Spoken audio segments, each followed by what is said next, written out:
I think that this is probably one of the most important subjects that's going to be coming up in the next cycle, because I don't think we've seen anything yet. About a year ago, I'm really into security. I don't know if it's just from being an ex-cop or whatever, or military, but I'm really into security. And like when I walk out of a door, I almost always am looking both directions. I'm the kind of guy that I won't pull up close behind somebody in a line of traffic. I'm always thinking about things. I look to see if people are, when I go into my neighborhood, if I open my garage door, I make sure that I don't see any strange vehicles around or that somebody's trying to steal the garage code. What I'm trying to say is I've always been security conscious. And yeah, I started to withdraw from the Bitcoin community. I had made a conscious decision, and I won't wear Bitcoin apparel right now. I took off anything that identified Bitcoin, like on my vehicle or anything like that. And the reason we're having this discussion is because of something called wrench attacks. And if you don't follow, anybody that's listening right now, I strongly suggest that you follow Jameson Lopp on X, LOPP, and you find his website that he maintains listing all the wrench attacks over the years. And they are escalating. They are like one a week right now, which is unheard of. And what I'm talking about is violence against Bitcoiners in order to extract the Bitcoin from them. And these attacks are sometimes horrific. I mean, people are being killed. They are being tortured. We saw the recent one with David Balland, the co-founder of Ledger. And I mean, they cut his finger off. And additionally, they also kidnapped his wife and then separated them. So I don't know the kinds of things they were talking to him about her. She came out okay, but obviously he's probably traumatized for a long time. The thing that people have to understand, and I can speak a little from knowledge here, is that most criminals are as like dumb as speed bumps. They're just basically idiots. And their easiest method of attack, if they're willing to do so, is just violence against a Bitcoiner. There's no thought process involved in complicated social schemes to, get you to reveal your seed phrase or anything like that. It's just straightforward violence.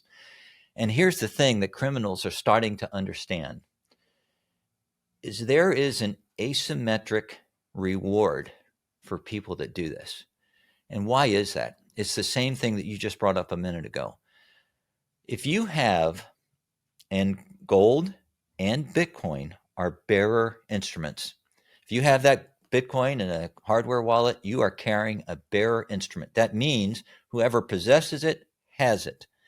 And the reason that somebody got my gold was because of that. It was a burglary. But it's gone. It's gone for good. It's in possession. Now, I'm taking steps to protect myself, and they involve physical security. I've increased things around my home. I removed my hardware wallet from the home. I'm usually armed. In fact, I've got a weapon on right now. So I just, and I live in a state with a permit. I have a concealed carry permit. And I know some people are going to go, this is silly, but if you just go to this website and start reading, you'll understand that these attacks are increasing and it is going to be a threat vector. I'm starting to wonder if some of the things that we've been telling people are not going to carry forward in this next cycle. This is all happening with Bitcoin at 100,000 a coin. Now, I'll tell you right now, there is absolutely no doubt, again, not financial advice, but there is no doubt in my mind that Bitcoin's going to $1 million a coin. None. And I think that we are seeing the tip of an iceberg going forward. I believe that maybe multi-sig, custodial multi-sig might be the wave of the future. Anchor Watch, did you see what they just did, Brandon? They came out with the wallet, and then it's, they have Lloyd's of London guaranteeing the contents of your wallet. And at some point, people will start to consider this. I think what I'm trying to say is people need to be more aware of physical security. Now, for me, the reason I'm employing a lot of these techniques is I outed myself, and about a year ago, I'm friends with Larry Lepard and Bob Burnett, like you mentioned earlier, and Bob kind of gave me the idea that I owe it to people to talk to them about Bitcoin, and I owe it to them to come forward and talk on podcasts. So I'm doing it. And for those who are outed, you're not going to put the genie back in the bottle. You're out there. That's it.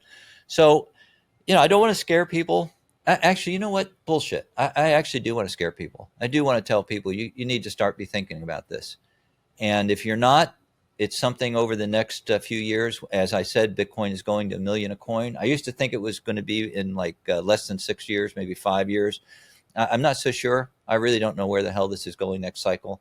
I have my theories and different models I follow, but price point, I'm not sure right now. Well, it makes me think of just the only the paranoid survive, right? And that's kind of how life has always been, really. I mean, it's just kind of human nature. Only people that are on their P's and Q's, like you said, aware, just operational security, just what's happening, their self awareness, what's happening around them. Those are the people that tend to survive. And for thousands of years, like you mentioned, that was how you had to, literally how you had to survive. And now we've been kind of just hoodwinked into this world of the last 100 years of having it so good that you don't have to be aware of your surroundings. You have the safety net of other people to take care of you. If you lose someone scams your credit card, like, oh, I'll get it back. I don't, we're so loose with how we operate that we've lost all sense of being human in a way.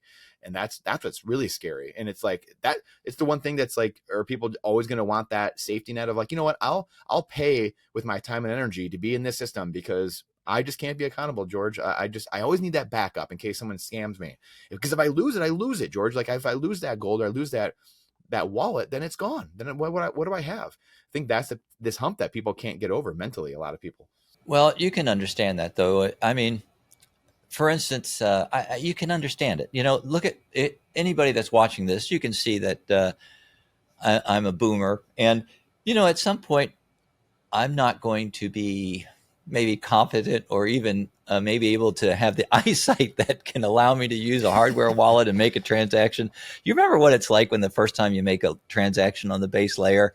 I mean, it's Mm-hmm. scary. I mean, you're Mm-hmm. looking at the numbers, you're Sweating. checking them out, you're counting, you're going back, you're going, got it. And then you send a little amount, and to see it, and then you sit there and you wait to see if it goes through. I mean, it's difficult. It's trying. And there are organizations that are sending out maybe $1 billion worth of Bitcoin.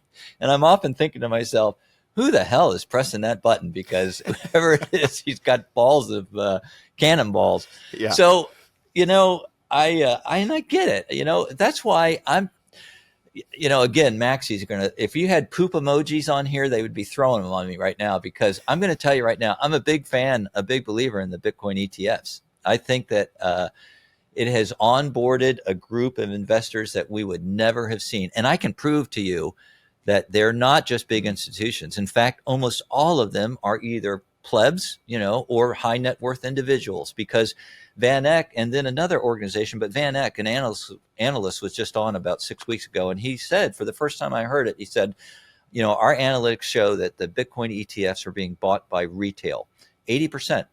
So that's amazing. And that is a strong underlying bid that will not stop. It's just relentless. Those ETFs have accumulated 1.2 million Bitcoin since their inception. That's unbelievable. And Wow. there are going to be a lot of people that are never able to do what you and I have done. They just are never going to get to that point where they can get a hardware wallet. Now, surprisingly enough, maybe what I'm discussing, whether it's Casa or Unchained chain, maybe this is the wave of the future. A single entity, a custodian with multiple wallets over geographically dispersed locations that is holding Bitcoin. Maybe that'll work. I don't know. But I hold a lot of my Bitcoin in ETFs, and it's very safe for me. And here's another thing. It's very easy for transfer when it comes to my finally crossing the river Styx and leaving this place behind. That's a way for my heirs to have an easy transfer of my wealth.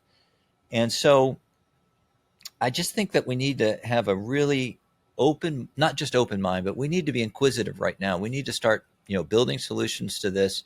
And they are. These solutions are being built. There are new products coming out all the time that are addressing both what I'm talking about, physical safety, but also the concerns around custody. And I think we're on the tip of the iceberg again. I think we haven't seen anything yet. Yeah, and you mentioned earlier about we were talking about politicians and Thomas Massey writing him and writing your local representatives, and there's a lot of people. This is the thing I didn't understand for a long time. Like again, I was telling you how political I was when I was a kid, and I remember my early recollection of libertarians at the time. Many of them were, "I'm not voting. I'm not voting. I'm not voting. It's a scam." Blah blah blah, and they were right that it was a scam. But I never believed that they were right in not voting, because politics is downstream from culture. And I think that's the thing, that when you remove yourself from the system, at least your voice, your wallet, your feet, when you give up these things, you say, I'm going to keep buying whatever, even though I don't agree with these people, I'm going to keep buying their product, or you know what, I'm just going to sit here, I'm going to live here still, but I'm not going to move, or I'm not going to vote, like I'm not going to do these things, all these things that you could do to affect change. People give up their agency. And voting's one way, but so look at the social pressure just in the last few years. I mean, look what's happening now. And that's because people stood up and said, I've had enough, and overwhelmed the system. Now I contend that there should be much more, and there could be more people, even more pressure to put on politicians and to put on the government, and really, quite frankly, delete 90+% of it. But that's a different story for a different day. But it's right there for everybody. And I think that just like it makes me think of the wallet providers, or custody. Again, I know that self-custody is vitally important. However, at the same time, two things can be true. I mean, most people are not going to understand self-custody. It's like the American founding. 3%, a couple percent of the people fought the damn war. And most people were British loyalists. They were like, oh, whatever. But they got the benefit of having the system eventually. Like, even though most guys were like ratting on the Patriots and like, hey, they're in here, like they still got the benefit of freedom once the Patriots won the Revolutionary War. And I feel like that's quite honestly what's going to happen with Bitcoin. It's going to be a couple percent of the people that drag the rest of the population kicking and screaming across the finish line. Then everyone gets the benefits of a sound money system across the world. But it's for a long time, I know me personally, I was looking for like, how is this so easy? People should just be coming to Bitcoin. So it's common sense. Like once you see it, the wizard behind the curtain is very obvious. And most people they don't care. They can't, they're getting foreclosed on tomorrow. They can't rub two pennies together. So they can't even think about getting Bitcoin, let alone self-custody and what's all going on. So moral of this whole story though is custody. I mean, if you're putting pressure on the Fidelities of the world or the ETF providers, and people are diligent, which that's a big ask as we've seen. But I like, to your point, Bitcoin sound money can help incentivize people to be involved in the system. And if you have more wealth and more purchasing power, then you have more time then to spend on keeping people accountable and making sure the system's running as it should. So I think these things work in conjunction together. Is that how you see it? If you want the answer to that question right there, and you like that spicy clip, check it out here. Come on, we'll see you in there. But if you want the full interview in its entirety, all the spicy clips put together, and you're not going to want to miss it, believe me, then check that out here. Come on, we'll see you in there. Do it.